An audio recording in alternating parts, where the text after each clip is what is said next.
voy a poner.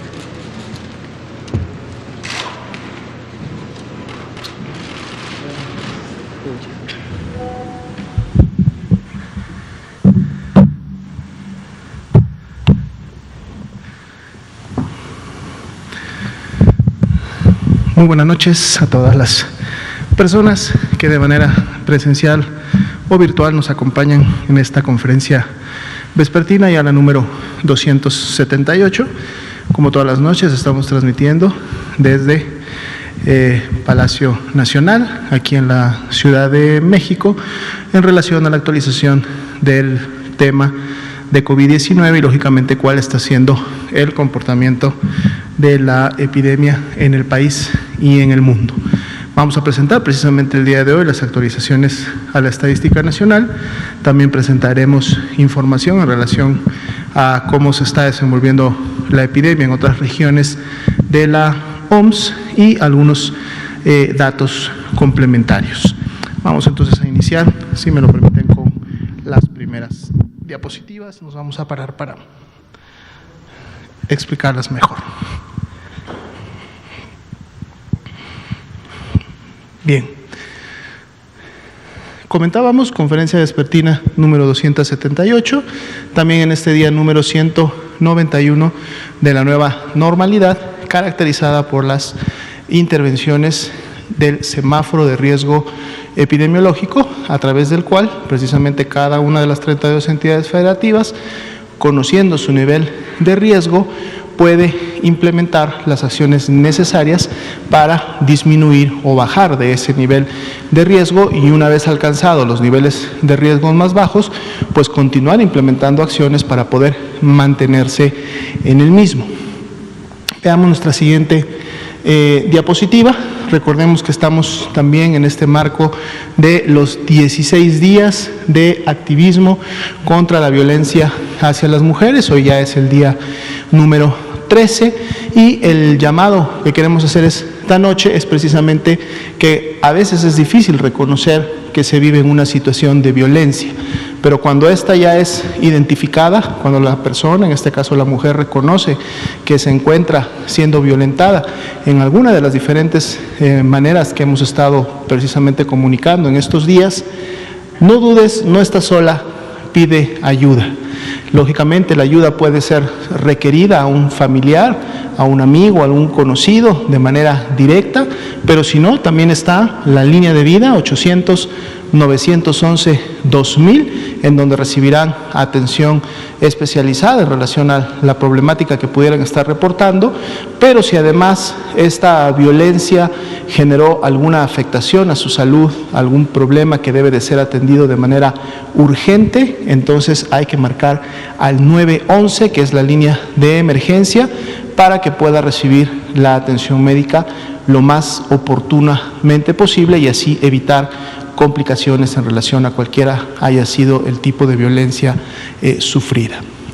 Si vemos la siguiente diapositiva, vamos ahora a repasar el semáforo de riesgo COVID. Precisamente está o entra en vigencia a partir del día de hoy, lunes 7 de diciembre, y estará en vigencia hasta el 20 de diciembre. Recordemos que cada vez que el semáforo se actualiza tiene una vigencia de 2 semanas, a través de las cuales las entidades entonces pueden hacer los arreglos correspondientes para responder de acuerdo a su nivel de riesgo. Como pueden ver, del semáforo para estas 2 semanas, la gran mayoría de las entidades, 24 de ellas, se encuentran en un nivel de riesgo alto, que es precisamente el color naranja. 2 están en nivel de riesgo máximo, que es el más alto que se tiene, que es precisamente Baja California y Zacatecas. Y tenemos 3 entidades en nivel amarillo y 3 entidades que en su momento alcanzaron ya el nivel más bajo del riesgo, que en este caso es el verde, a las cuales de las entidades que ya venían teniendo este nivel se suma precisamente ahora el estado de Veracruz. Y un poco la meta es que todas las entidades en algún momento puedan disminuir su riesgo y puedan alcanzar nuevamente los niveles amarillos y, por qué no, más adelante los niveles verdes.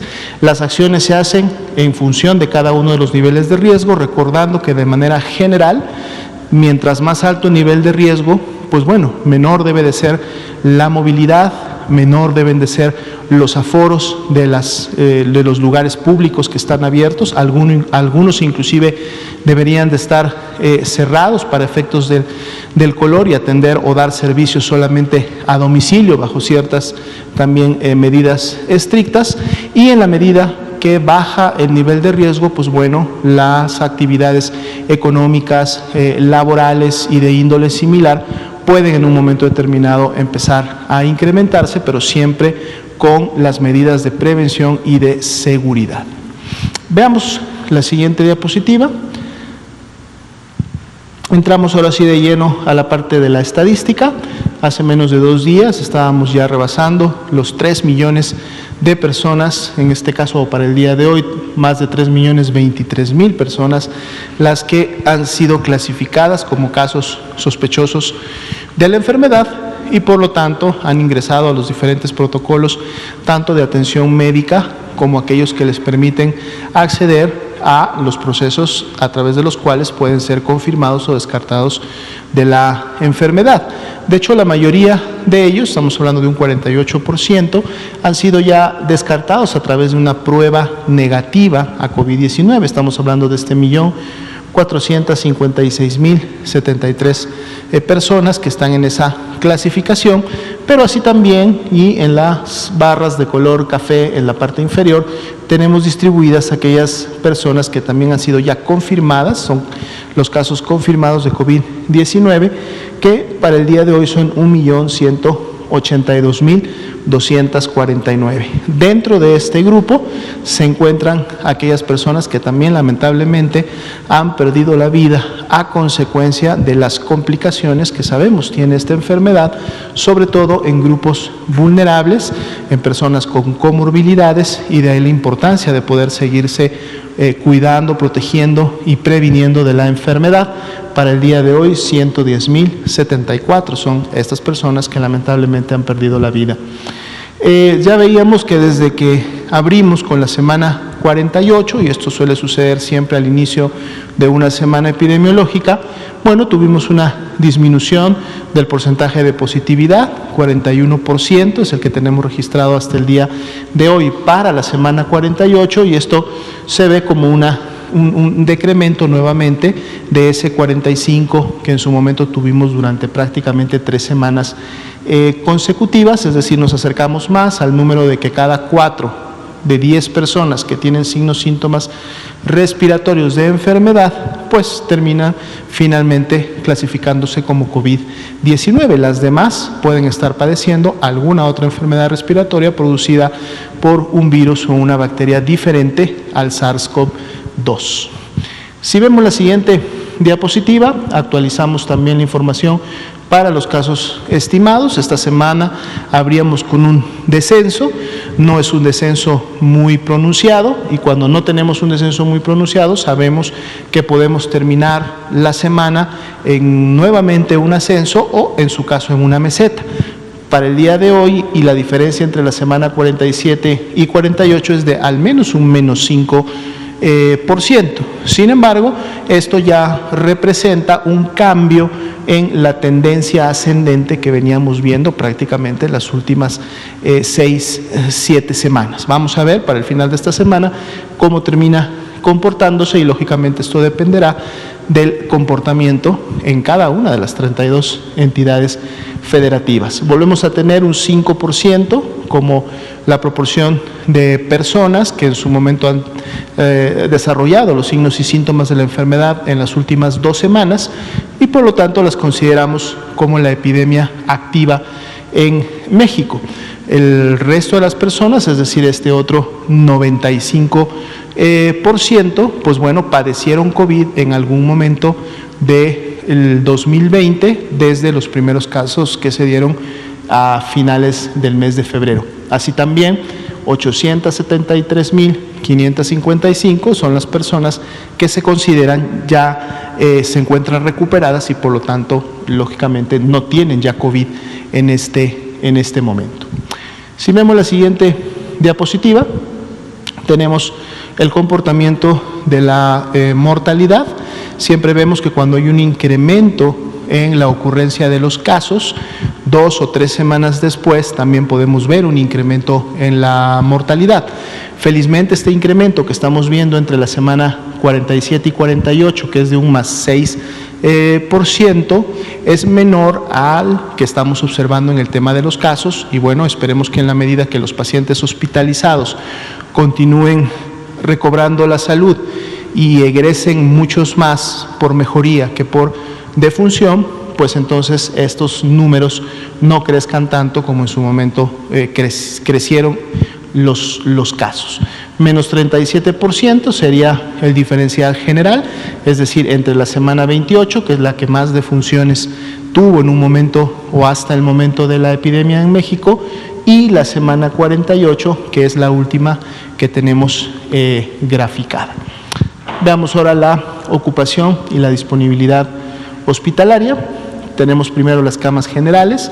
8 entidades federativas tienen al menos 50% o más de ocupación. Las podemos ver desde el estado de Baja California, que inicia con un 51%, y hasta la Ciudad de México, que tiene un 75%.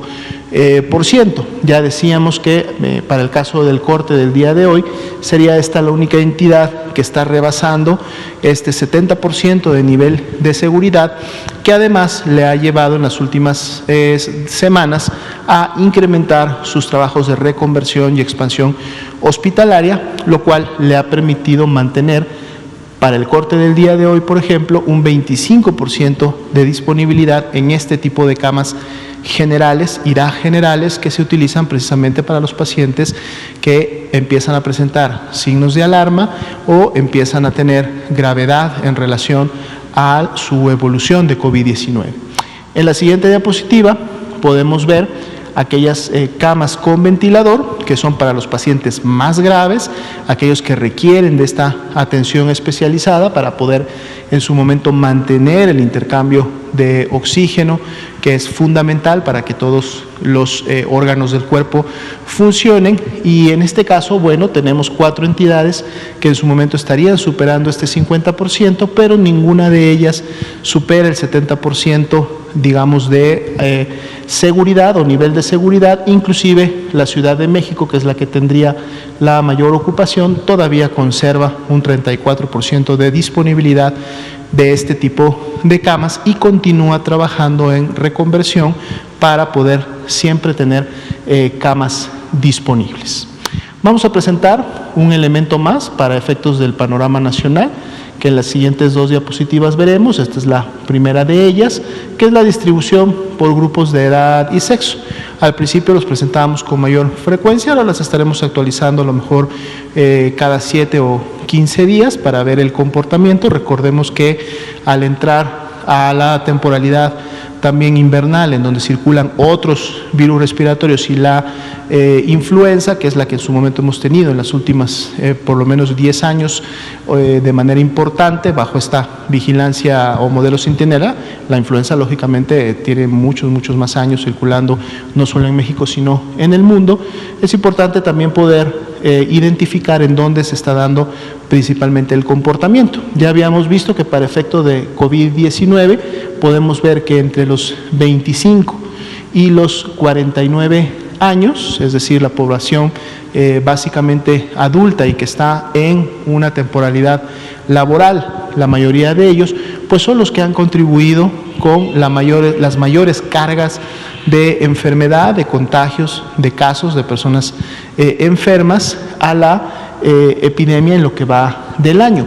No tenemos gran diferencia al corte de hoy en relación al sexo. 49% han sido mujeres y 51% hombres. Esto prácticamente no genera mayor carga de riesgo hacia un lado o hacia el otro.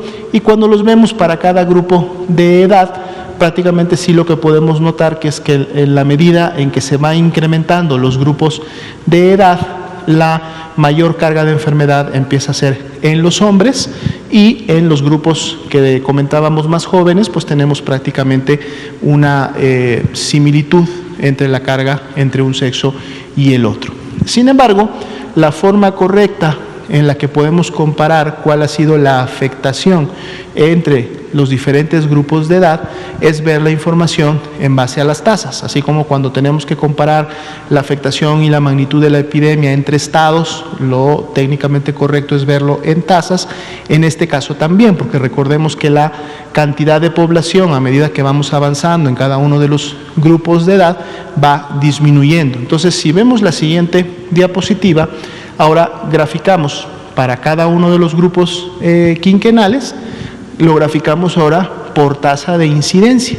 Y entonces aquí podemos ver que ya no hay una disminución en la medida que vamos avanzando en la edad, sino más bien después precisamente de los grupos de 25 a 29 años, en donde empezamos a ver un incremento importante de la afectación, pues una vez que este llega a los 45 y 49 años, prácticamente por tasa de incidencia es similar, es decir, la afectación de los grupos con edad más avanzada para efectos de casos de COVID-19 se mantiene elevada prácticamente hasta los mayores de 95. Entonces tenemos a todos los grupos por encima de los 29 años teniendo una afectación importante en el tema de COVID-19. Pasemos ahora a otro grupo de diapositivas. Son estas 3 diapositivas también que actualizamos de manera semanal, que tiene que ver con el porcentaje de cambio en relación a cómo se está comportando la tendencia. En la primera siempre vemos los casos, veremos también las hospitalizaciones y luego las defunciones. Sin mayores movimientos entre la semana 47 y 48, se sitúa el indicador en 4.1% y el cambio fue solamente de 0.1 puntos porcentuales, es decir, una disminución. Si recuerdan la semana pasada que veíamos estas gráficas, habíamos tenido un incremento similar, ahora se comporta como una disminución, aunque el valor es bastante mínimo, por lo tanto podríamos hablar que prácticamente no ha habido cambios. Si vemos la siguiente diapositiva, aquí estamos hablando de los casos hospitalizados, donde vemos una ligera reducción de 0.2 puntos porcentuales, situando el indicador en 2.1%. Y finalmente, o en la tercera diapositiva, vemos precisamente las defunciones, y esto entonces que veíamos en la gráfica precisamente como un incremento en las últimas 2 semanas, o sobre todo en la última semana, este crecimiento, pues bueno, también lo vemos reflejado en el cambio semanal del porcentaje, en donde entre la 47 y 48 tenemos 0.3 puntos porcentuales. El objetivo, lógicamente, es que semana con semana podamos más bien tener una disminución y que en algún momento podamos nuevamente acercarnos al 1% o disminuir del 1%, lo que hablaría a nivel nacional de una tendencia marcada a la disminución y un control de la epidemia, aunque no estamos muy lejos de estos puntos. Y eso, lógicamente, siempre reiterando y recordando que depende del comportamiento epidémico en cada una de las 32 entidades federativas. Y pasemos entonces finalmente al componente internacional, donde también actualizamos las cifras de manera semanal. Podemos ver que la epidemia activa, la pandemia en este caso ya activa en el mundo, es del 12%, o sea, esa es la proporción de casos, más de 7.783.000 personas las que han iniciado con signos y síntomas en los últimos 14 días. Y de este grupo, el que ha contribuido con un 45.5%, es decir, con la mayoría de estos casos en los últimos 14 días, es precisamente la región de las Américas, y vemos cómo la región de Europa, en materia de casos de personas que enferman, ha empezado ya nuevamente a disminuir. Para el corte de hoy solamente contribuye con un 37.1%, dejando nuevamente a la región de las Américas en el primer lugar y la que actualmente está aportando con la mayoría de los casos a la pandemia activa a nivel mundial. Otras regiones con mucha menos participación, como lo hemos visto prácticamente desde que inició la misma a principios de año. Si vemos la siguiente diapositiva, vemos el comparativo precisamente entre estas 6 regiones, Ya decíamos que las tres primeras, Pacífico Occidental, África y Mediterráneo Oriental, al menos en comparación a las siguientes tres, no mostraban una magnitud ni una carga de enfermedad importante, aunque en el caso del Mediterráneo Oriental también ha visto incrementada su actividad en relación a lo que ocurría a mediados del año, pero definitivamente no en la misma magnitud que la ha presentado Asia Sudoriental, Europa y América. De estos últimos tres, vemos que Asia Sudoriental todavía continúa con una tendencia descendente de su epidemia, después de que hace aproximadamente 3 meses alcanzó como grupo territorial su primer ANME.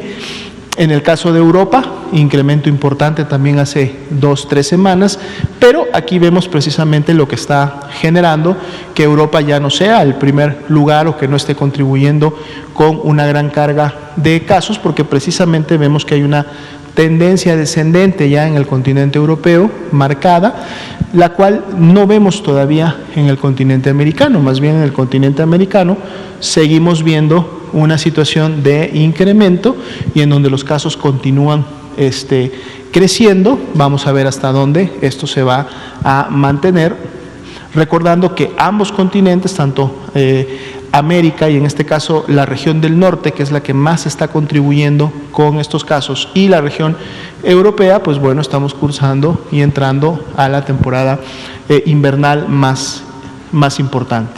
Si vemos la siguiente diapositiva, vemos ahora el comportamiento de las defunciones diarias. Misma situación para las primeras 3 regiones, y idénticamente para el Mediterráneo Oriental, en donde también sus defunciones se han incrementado en las últimas semanas.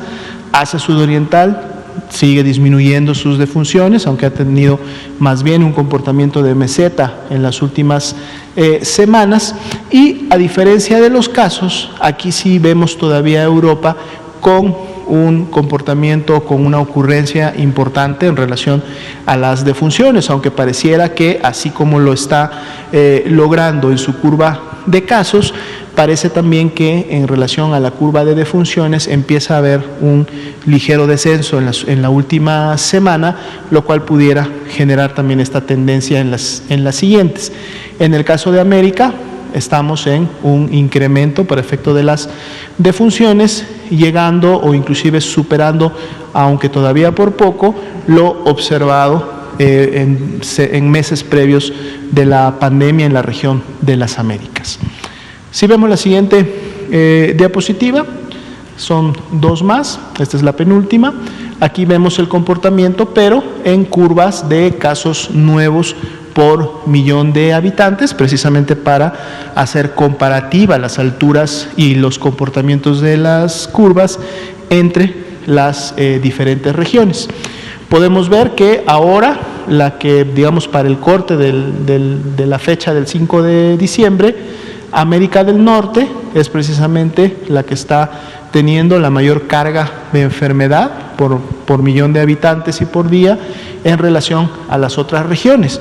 Está prácticamente por alcanzar el nivel que tenía Europa hace aproximadamente 3 semanas. Sin embargo, para ya la fecha del corte, Europa está por debajo de la región de América del Norte. América del Sur, ya veíamos la semana pasada que empezaba a tener un patrón de incremento y nuevamente una tendencia ascendente. Vemos que está continuado, y a pesar de que América del Sur se encuentra ingresando más bien a su época de verano, sabemos que esto de todas maneras no limita la transmisión, y sobre todo dependiendo de las acciones que se hayan en su momento tomado. Y aquí vemos nuevamente América del Sur con un patrón de crecimiento. Vamos a ver en las siguientes semanas si este se mantiene o los países del Cono Sur pueden en su momento llevar acciones de control que permitan una disminución. Asia, África y Oceanía, hemos visto prácticamente en todas las actualizaciones que mantienen este comportamiento que es más basal para efectos de cómo se ha comportado la pandemia hasta el momento. Si vemos la siguiente diapositiva, ahora tenemos el comportamiento de las defunciones, y como veíamos en diapositivas previas, Europa todavía se encontraba en un nivel de presentación y ocurrencia de defunciones importantes, y cuando vemos precisamente las defunciones nuevas por millón de habitantes, vemos que Europa todavía sigue ocupando los primeros lugares en esta presentación. La sigue sí América del Norte, que además ha tenido un incremento que ya superó la primera curva que tuvo de defunciones allá a finales de abril, y continúa una tendencia ascendente, y luego le seguiría América del Sur, en donde ya veíamos que para efectos de defunciones sí ha mantenido una tendencia descendente, aunque en las últimas semanas esta se ha estancado, de seguro por esa subida que vimos en los casos. Y recordemos, cuando tenemos un incremento en los casos,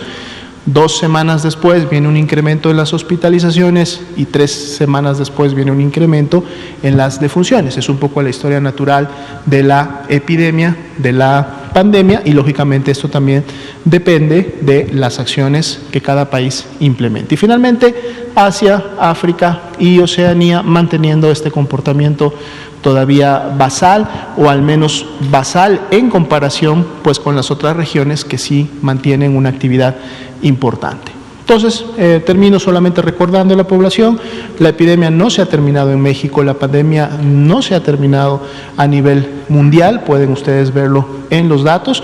Por lo tanto, el llamado que hacíamos al principio en relación a la entidad en la que nos encontremos, al nivel de riesgo epidémico que tenemos de contraer la enfermedad, inclusive llegar a una situación de gravedad y requerir una hospitalización, se mantiene. Entonces, atendamos los llamados de las autoridades sanitarias, tanto federales, estatales y en su caso también de las autoridades municipales, para todos juntos poder implementar las mejores medidas que nos ayuden en cada región a disminuir los contagios y por lo tanto la epidemia en México. Esa sería la información para hoy. Muchas gracias, doctora Lomía. Muy buenas noches. Continuamos con la conferencia de prensa sobre COVID-19, la pandemia causada por el coronavirus SARS-CoV-2, cuando son las 19:27 horas y estamos en el Palacio Nacional de México, en la Ciudad de México. Quisiera, antes de pasar a las preguntas y comentarios con base en la presentación que ha hecho el doctor Alomía, recordarle al público, si me pasan la última diapositiva, por favor, que la epidemia no se ha acabado, ni en México ni en el mundo, que tenemos que seguir con cautela, y la cautela lo que quiere decir es evitar salir, evitar congregarnos, reunirnos con otras personas, conocidas o no conocidas, cercanas o no cercanas. En la medida en que nos mantengamos lejos de otras personas, físicamente hablando, emocionalmente cercanos, comunicándonos por los medios disponibles, teléfono o los medios electrónicos hoy existentes, vamos a disminuir la posibilidad de contagiar o ser contagiados. Las medidas de protección siguen siendo las mismas: la sana distancia, mantenernos físicamente lejanos, a 2 metros de toda otra persona, reunirnos lo menos posible, y las 3 Cs: evitar lugares cerrados, lugares concurridos y en general congregaciones. También es importante que si tenemos síntomas no salgamos de casa, y si somos una persona con 60 o más años de edad, o bien que tiene enfermedades crónicas, diabetes, hipertensión, obesidad, cualquiera de estas condiciones, no esperarse. Hay que pensar que se tiene COVID, si hay fiebre, tos, dolor de cabeza, dolor de garganta, malestar general, pensar que es posible que el diagnóstico sea COVID, independientemente de que se confirme por laboratorio. Esto es muy importante. Aunque no sea confirmado por laboratorio, una persona que tenga más de 60 años o enfermedades crónicas, que acuda a valoración. En la Ciudad de México puede llamar al 5658-1111 o en cualquier parte del país al 911 para recibir asesoría sobre dónde podría atenderse. Esa diferencia de horas puede ser la gran diferencia entre un desenlace positivo o un desenlace fatal. No hay que esperarse. Personas mayores de 60 o con enfermedades crónicas, acudir a valoración. Y por último, recordar que mañana es Pulso de la Salud, mañana es martes, vamos a anunciar el documento de política nacional de vacunación contra el virus SARS-CoV-2 y para prevenir COVID-19. Y en este documento de política nacional vamos a presentar de manera integral cuál es el plan de México para usar las vacunas contra el COVID-19. No porque lleguen las vacunas, no porque empiecen a llegar las vacunas, pensemos que ya se acabó el problema. Tendremos que seguir trabajando en ello. Seguramente todo el año 2021 para México y para todos los países del mundo va a ser un año de estar con los dos esfuerzos: seguir mitigando la pandemia de COVID y seguir poniendo las vacunas. Solamente hasta que lleguemos a un nivel suficiente de aplicación de la vacuna, lo cual se va a llevar meses, en México y en el mundo, que quede muy claro, no va a ser distinto en México de lo que será en el mundo. Es una gran esperanza que vamos a tener vacuna, pero la vacuna no hace que inmediatamente se acabe la epidemia.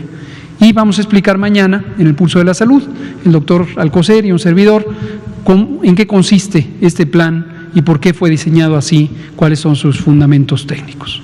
Muy bien, vamos a pasar a preguntas y comentarios. Vamos a darle a Blanca Valadez, enseguida usted, nos seguimos con usted y luego por acá a este lado.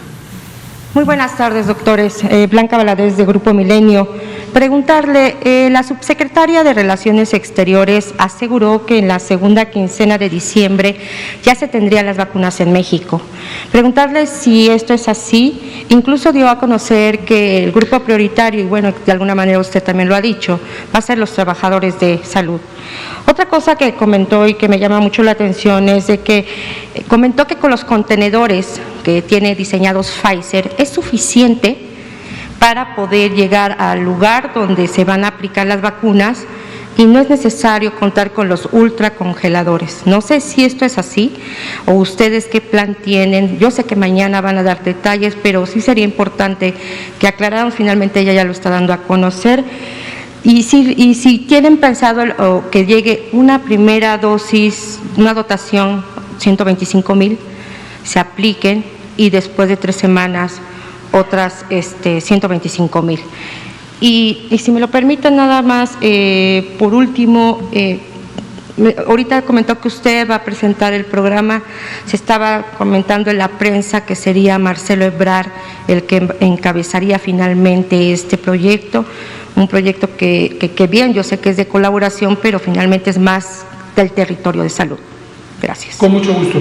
No adelantemos vísperas, mañana vamos a presentarles lo que estoy precisamente anunciando en este momento, el plan del Gobierno de México. El plan es del Gobierno de México, aquí no es trascendente si es una persona, si es la otra persona, todos somos empleados del pueblo de México, todos somos el Gobierno de México.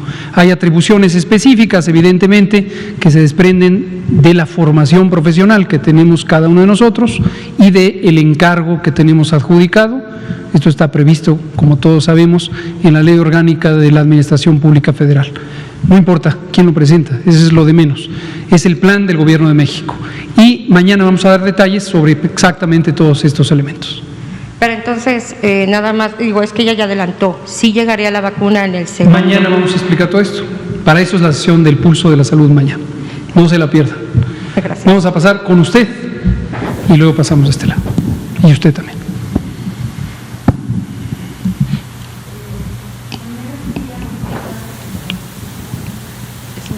Es un día muy importante, como estaba comentando hace un momento.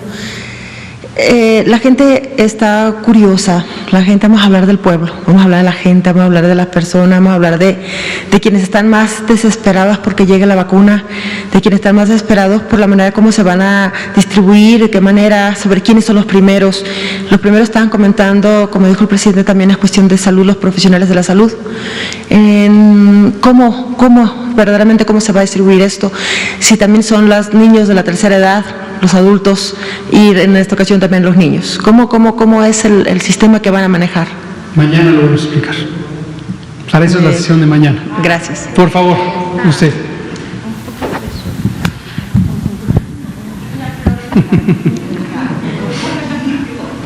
Pues me voy a permitir insistir, doctor, porque el día de hoy... No, sí.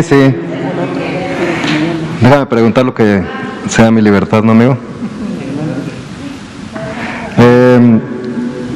El alma mater, una de sus almas mater de la doctora Lomía, Johns Hopkins, tiene su protocolo de entrega. Usted adelantó inclusive en esta última diapositiva que serán los trabajadores de salud quienes reciban primero. ¿A qué voy? El día de hoy que Jalisco supera las 5,000 muertes, porque yo vengo de allá, el gobernador en un evento público, Enrique Alfaro, que ha sido su público detractor también, avisa que va a entregar él las vacunas primero al sector magisterial, contrariando los protocolos internacionales y seguramente a los suyos. Mi pregunta específica es, a través de la Secretaría de Salud y las Fuerzas Armadas, como ya lo adelantó también el señor presidente, ¿se van a entregar directamente las vacunas al pueblo? ¿Se van a distribuir o se le van a entregar a los gobiernos locales, doctor? Con mucho gusto, mañana lo vamos a explicar. No se preocupe. Bien, lo que les puedo decir es lo siguiente. Si hacen memoria, si dan seguimiento a las cosas, se acordarán que el miércoles pasado, en esta conferencia de prensa, yo anticipé que presentaríamos el Plan Nacional. Y dije precisamente en el próximo Pulso de la Salud, que es mañana. Y di los términos generales.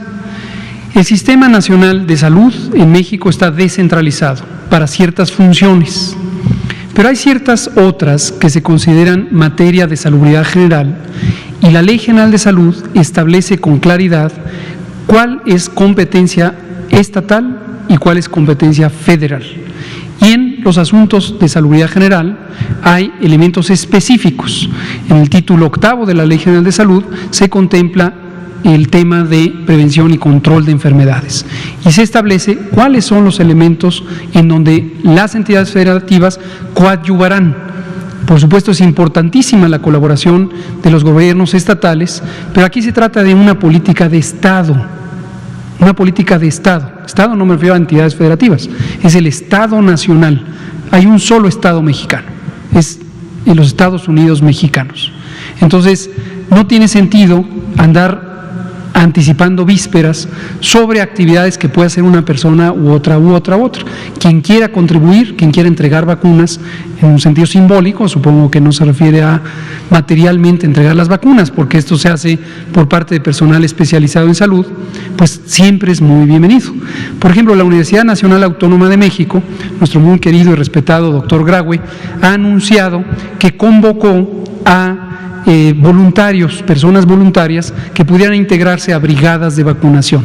Esto es parte de lo que hemos estado en conversaciones institucionales con los centros públicos de educación. En su momento, no para el mes de diciembre, en su momento el esfuerzo de vacunación va a requerir ciertas medidas no convencionales que nos ayuden a acelerar el proceso de vacunación. Pero aquí es importantísimo tener claridad. Esto es una atribución del Gobierno de México, no hay duda. Muchas gracias. Liliana Noble, Pulso Saludable. Buenas noches, Liliana Noble, de Pulso Saludable. Doctor Gatell, se publicó en la revista Nature Microbiology este nuevo medicamento Molnupiravir, es un antiviral que en el estudio dice, o más bien describe que en 24 horas se puede eliminar el SARS-CoV-2 del organismo. Y también habla en una parte del estudio que esto pudiera venir a modificar un poco la visión o el panorama que se tiene versus las vacunas. ¿Cuál sería la opinión que usted tiene al respecto?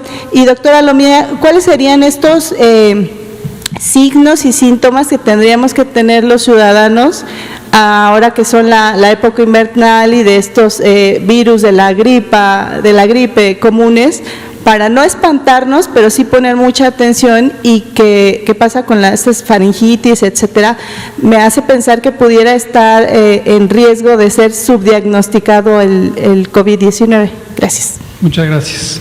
Si quieres contestar sobre esto, por favor. Claro, con mucho gusto. De hecho, debemos de recordar, y eso es importante para toda la población, que las diferentes enfermedades respiratorias tienen prácticamente un inicio muy similar en relación a los signos y síntomas. Si comparamos las dos principales, COVID-19 causada por el virus SARS-CoV-2 y la influenza causada por los diferentes tipos y subtipos de virus de la influenza, todos normalmente van a iniciar con poco de fiebre, dolor de cabeza, malestar general, los clásicos signos y síntomas de los catarros, es decir, las mucosidades, el escozor de la nariz, los estornudos y, lógicamente, la tos. En mayor o menor intensidad, normalmente estos vienen presentes. Aquí lo importante y lo que hay que recordarle a la población es que si yo me identifico dentro de un grupo de riesgo, es decir, soy una persona que padece hipertensión, que tengo a lo mejor diabetes, que tengo algún grado de obesidad, que soy una mujer embarazada, en el caso de la influenza soy un menor de 5 años y en el caso de ambas enfermedades tengo más de 60 años, o tengo una enfermedad que me produce una disminución de mi sistema inmunológico, o estoy en tratamiento por algún tipo de cáncer y eso también me genera una disminución de mi sistema inmunológico. Cuando se presenten los primeros síntomas, debo de demandar atención médica profesional, porque aquí es donde el profesional de la salud, más allá de que pueda ser COVID, influenza o alguna otra enfermedad respiratoria, es la que podrá implementar y normar la mejor terapéutica en relación a la respuesta que yo pueda estar teniendo, porque si bien es cierto puedo tener un inicio muy similar, luego en la evolución, y sobre todo si pertenezco a estos grupos de riesgo vulnerables, pues es en donde puede venir entonces la gravedad del problema, y es donde pueden venir las complicaciones y producto de estas complicaciones la muerte. Entonces no es necesario que tratemos de diferenciar entre una u otra enfermedad, lo que sí es demandemos atención oportuna. Atención oportuna es en las primeras 24, máximo 48 horas, es decir, en el primer día, en los primeros 2 días de que iniciaron estos síntomas, para que sea un profesional de la salud en el que implemente un seguimiento con todos los elementos técnicos y médicos que debe de tener este seguimiento, y en su momento indique la hospitalización oportuna. Gracias, doctora Lomía. Ahorita le contesto, Liliana, nomás aprovechando la pregunta que me hizo, muchas gracias. Este martes, mañana, presentaremos la Política Nacional de Vacunación. El miércoles, el doctor Alcocer, nuestro secretario de Salud, ha convocado una sesión extraordinaria del Consejo Nacional de Salud. No confundirlo con el Consejo de Salubridad General, ya lo hemos dicho. El Consejo de Salubridad General es una autoridad sanitaria, el que preside el secretario de Salud. El Consejo Nacional de Salud es un órgano de coordinación con los 32 secretarias y secretarios de salud. El propósito de la sesión es conversar con ellas y ellos sobre la Política Nacional de Vacunación COVID. Por supuesto, en el Consejo Nacional de Salud también participan las personas titulares del IMSS, del ISSSTE, de los servicios médicos de Pemex, de los servicios de SEDENA, CEMAR y el Sistema Nacional DIF. Y ahora participa como invitado permanente también el maestro Juan Ferrer, titular del INSABI. Entonces, ese es el propósito. ¿Por qué lo digo? Aprovechando su pregunta muy amable, precisamente para recalcar la importancia de coordinación. Aquí no es de que cada quien se le ocurra hacer una cosa o la otra. Las políticas públicas están definidas cómo se coordinan y para eso es. El jueves, la secretaria de Gobernación, la ministra Olga Sánchez Cordero, ha convocado a la reunión quincenal con la Conferencia Nacional de Gobernadores, la CONAGO, donde siempre tenemos un tema que es COVID-19, para directamente a los gobernadores, la gobernadora de Sonora y la jefa de gobierno de la Ciudad de México, comentarles sobre esta política nacional de vacunación contra COVID. Entonces, hay todo un esquema de coordinación, el sector salud tiene sus instrumentos y en general el gobierno tiene sus instrumentos. Muchas gracias. El consejo va a ser a las 11 de la mañana, el miércoles. Aquí va a ser por vía virtual. Y sobre esto que menciona Liliana, de un fármaco que se llama Molnupiravir, un nombre comercial un poco peculiar. Efectivamente es un medicamento, es un profármaco que es un análogo de los ácidos nucleótidos, en este caso nucleósidos, formados sintéticamente, y el propósito es inhibir la replicación del virus. Originalmente se diseñó como un posible fármaco para la prevención y tratamiento de la influenza. Ya se han mostrado ciertas utilidades en los ensayos clínicos fase 2, hasta ahí ha llegado, no hay todavía ensayo clínico fase 3. En estudios animales, es decir, la fase preclínica, se ha evaluado contra el SARS-CoV-2, pero todavía ni siquiera hay fase clínica 1, 2 y mucho menos 3. Esta noticia que circuló ampliamente por México y por el mundo, de que en 24 horas disminuye la propagación del virus en especies animales, en hurones. Es un modelo experimental animal. Habíamos comentado ya en muchas ocasiones este curioso fenómeno de la vida contemporánea hoy, con los medios electrónicos de comunicación, la noticia se genera en un sitio, recorre el mundo y ya queda una idea de que es un medicamento útil para prevenir COVID-19. No todavía. Está en una fase de experimentación en animales, ni siquiera hay fase clínica para el COVID. Todos que quisiéramos que sí, que obviamente fuera muy rápido, la investigación se encontrara en la fase clínica 1, 2, que es seguro y eficaz, y después se probara en fase clínica 3 y eventualmente pudiera ser de gran utilidad. Pero la noticia está más rápida y más especulativa que la evidencia científica.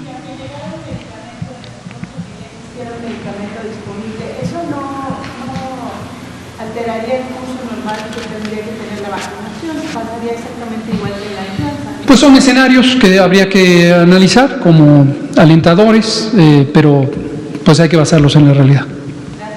Muchas gracias. Juan Carlos Machorro, AM Noticias Querétaro. Y usted, por favor. Y usted. Sí, buenas noches. Juan Carlos Machorro, AM de Querétaro. Doctor, la OMS ha señalado que la vacunación no debe ser obligatoria. ¿Qué opinión le merece? Sabiendo que, bueno, aquí se ha hablado muchas veces que pues no, nada por la fuerza. O sea, México, ¿cómo ve esta declaración de la OMS? Y una segunda pregunta, si me permite, la jefa de gobierno, con esta polémica de que si la Ciudad de México entra en rojo o no, ha dicho que el semáforo depende de autoridades federales. En caso de ser así, ¿qué señal se espera para que la Ciudad de México entre en rojo? Porque sabemos que parece que nos dijeron salgan y contágiense, y muchos periódicos se ha difundido y redes sociales que todo el fin de semana, bueno, fue una mar de gente en las calles y todo esto. O sea, ¿en qué instante entonces la Ciudad de México entraría en rojo? ¿Cómo? Gracias.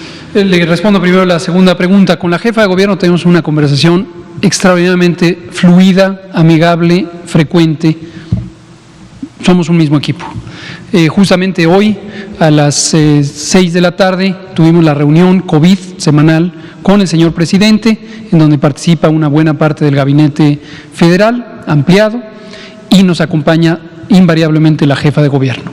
Una hora antes estuvimos en la oficina de la jefa de gobierno, todos los funcionarios de las instituciones del sector salud, incluido mi secretario, el doctor Jorge Alcocer, y el equipo de la doctora Sheinbaum, y estuvimos viendo los avances de este plan conjunto que presentó aquí la doctora López Arellano, secretaria de Salud de la Ciudad de México, el viernes reciente. Y estamos viendo precisamente dos elementos fundamentales, entre muchos detalles. Las 18 intervenciones que fueron presentadas se pueden agrupar en dos componentes fundamentales.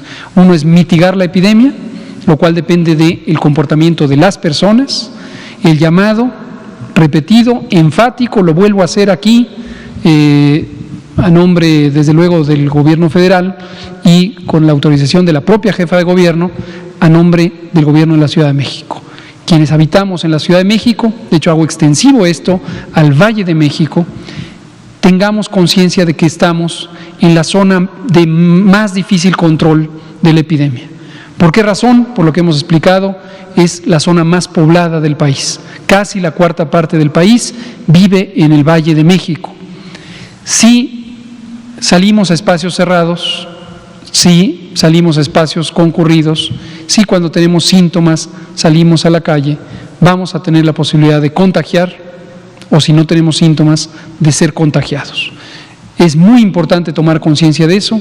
El señor presidente, él mismo, el viernes inmediato pasado, hizo un llamado muy enfático a la solidaridad y la conciencia de las personas. Si usted sale y usted tiene síntomas, o usted tiene el virus SARS-CoV-2, usted se lo va a transmitir a alguien más. Ese alguien más podría ser una persona desconocida y usted nunca se va a enterar de que esa persona enfermó. Y posiblemente esa persona no tuvo una complicación, pero infectó a varias otras. Y algunas de ellas son mayores de 60 años o tienen enfermedades crónicas y se complicaron y algunas de ellas murieron. Y usted fue parte del problema. Puede ser que esa cadena de transmisión finalmente se le revierta y le llegue a un familiar suyo que tenga 60 años o enfermedades crónicas y también tenga un desenlace fatal. Cada uno de nosotros podemos contribuir a ser parte de la solución.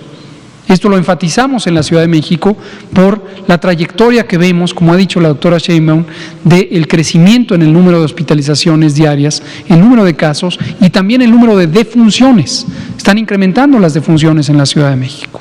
Por eso queremos que lo más pronto posible se reduzca la movilidad. La movilidad es un reflejo de qué tanto salimos y nos reunimos con otras personas. Entonces, si logramos todas y todos actuar solidariamente, como lo ha venido haciendo México, el pueblo de México, desde el inicio de la epidemia, también en el Valle de México vamos a lograr atenuar, mitigar la epidemia. El segundo gran componente es la reconversión hospitalaria, trabajando todos juntos en el sector salud y con el Gobierno de la Ciudad de México, los servicios estatales de salud, estamos logrando expandir la capacidad hospitalaria. Tenemos un plan claramente trazado que ha sido ya analizado y presentado al presidente el jueves pasado y estamos dándole seguimiento para aumentar la capacidad hospitalaria. Participa el IMSS, participa el ISSSTE, participa Pemex, participa la Secretaría de la Defensa Nacional, participa la Secretaría de Marina. Hay también un convenio adicional con las asociaciones de hospitales privados para expandir la capacidad. Y lo que vamos a lograr es que siempre la capacidad sea más extensa que la necesidad. Y eso es lo que estamos haciendo conjuntamente con la Ciudad de México. La primera pregunta es muy interesante y muy importante. Quienes estudiamos salud pública, este es uno de los temas de mucha reflexión, es una reflexión casi filosófica que tiene que ver con los derechos humanos y los derechos sociales. Hay derechos que son adjudicables a la persona en lo individual, pero hay muchísimas condiciones de la vida en donde estamos relacionados con otras personas y lo que hagamos o dejemos de hacer va a tener una consecuencia o bien positiva o bien negativa sobre otras personas. Es el caso de las epidemias de enfermedades transmisibles, es el caso de la erosión de los ecosistemas, es el caso del calentamiento global, es el caso de la contaminación ambiental, es el caso de la contaminación de ríos, suelos y otros elementos de sustento. Entonces, casi todo lo que hacemos tenemos que tener conciencia de que no va a afectar solamente nuestras vidas, va a afectar la vida de otras personas. De manera muy pragmática, si se realiza una fiesta y el vecino hace una fiesta y congrega personas, todo lo que ahí ocurra puede afectar a los vecinos. Desde algo muy común en la vida social, el ruido. El ruido, esto es independiente de COVID. El vecino hace una fiesta y ahí tiene ruido, tiene música, tiene gritos hasta las 6 de la mañana. Y va el vecino y le reclama y dice, es mi casa, yo puedo hacer lo que quiera. Esto es desde todo punto de vista absurdo, porque el ruido se propaga. Y hay leyes en algunas entidades federativas, como en la Ciudad de México, la Ley de Cultura Cívica, que establece con precisión en el artículo 24 que existen límites de tolerancia a la realización de ruido, porque el ruido se propaga.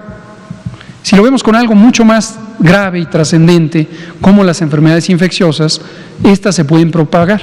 Entonces, lo que hagamos o dejemos de hacer va a tener una consecuencia sobre otras personas. Esto es lo que los economistas le llaman externalidades negativas.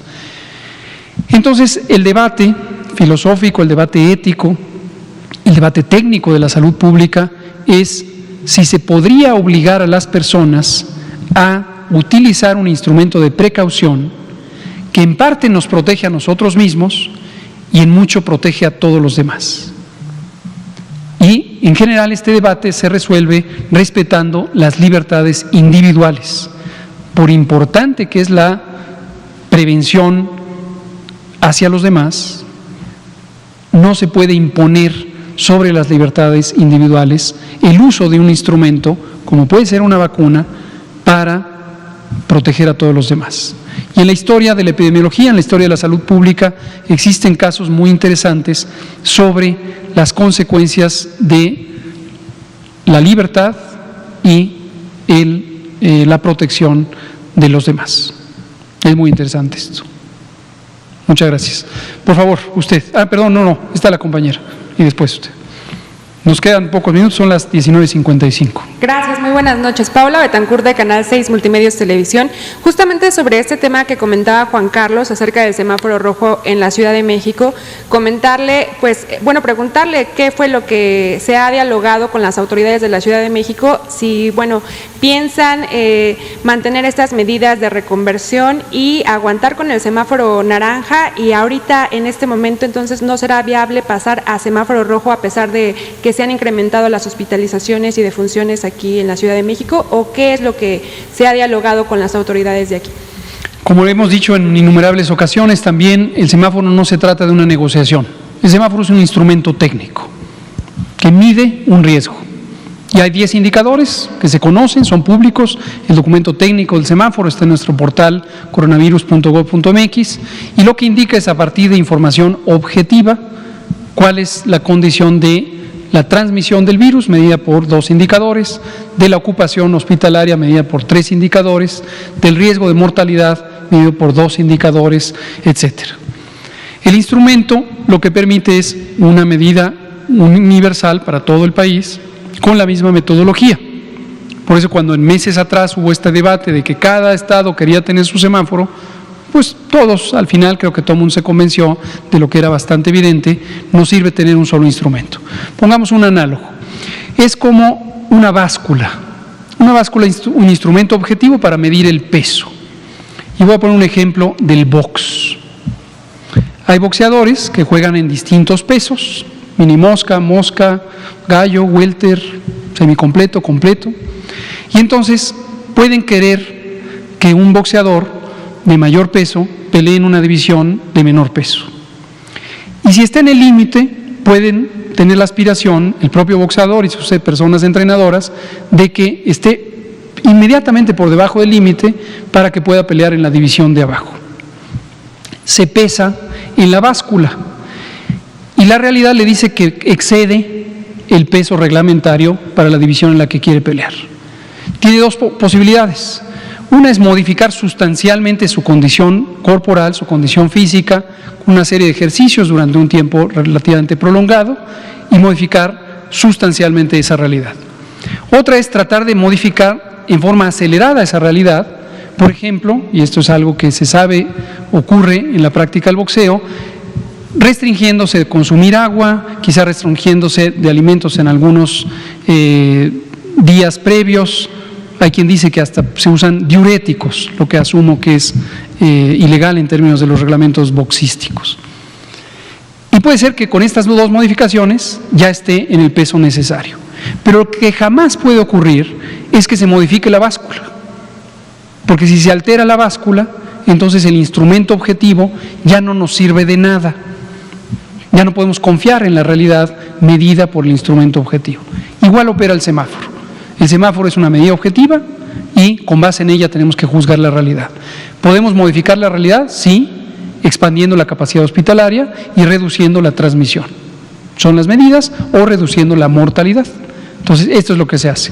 Lo que estamos haciendo en colaboración con la jefa de gobierno de la Ciudad de México, la doctora Claudia Sheinbaum, y su equipo de trabajo, incluida la doctora López Arellano, la secretaria de Salud, es justamente modificando esta realidad para tener mayor capacidad hospitalaria y tener menor transmisión. Ese es el objetivo. Gracias. Última pregunta, nos queda medio minuto. Sí, buenas noches, Arturo Pavón de Chapucero Network en redes digitales.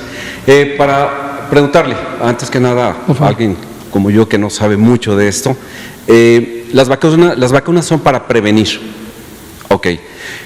Usted al principio de la pandemia había manifestado que probablemente al final del año entre el 70 y el 80% de los mexicanos nos habríamos ya contagiado de este virus.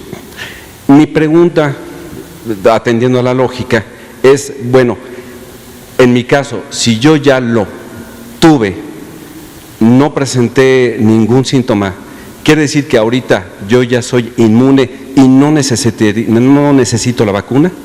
¿Sería mejor dejársela a quienes están más expuestos o que nunca tuvieron los síntomas? Gracias por preguntarlo.